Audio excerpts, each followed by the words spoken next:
Badalona ja té els seus símbols per a les festes de maig 2026. Estem parlant de dos elements que amb el primer impacte ja els ubiques.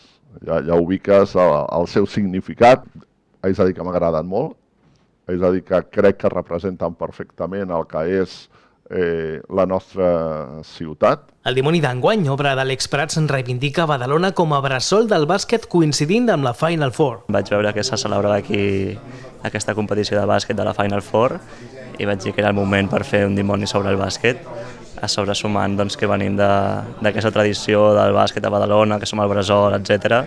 Doncs vaig pensar que era el disseny ideal per aquestes festes.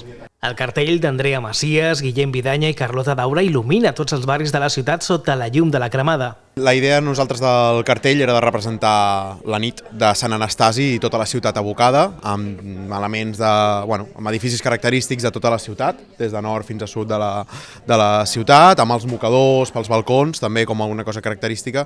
Vam col·locar els elements de manera que si es pogués visualitzar i representar com aquest conjunt de la ciutat, també de poder identificar clarament com elements característics de cada barri, del municipi.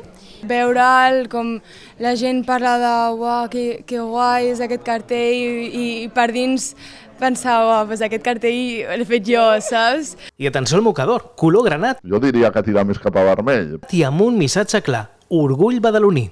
Hi ha un element que per mi és importantíssim i és el sentiment de pertinença, el sentiment de sentir-te orgullosament veí de Badalona. El dimoni es plantarà l'1 de maig. Comença el compte enrere per a les nostres festes.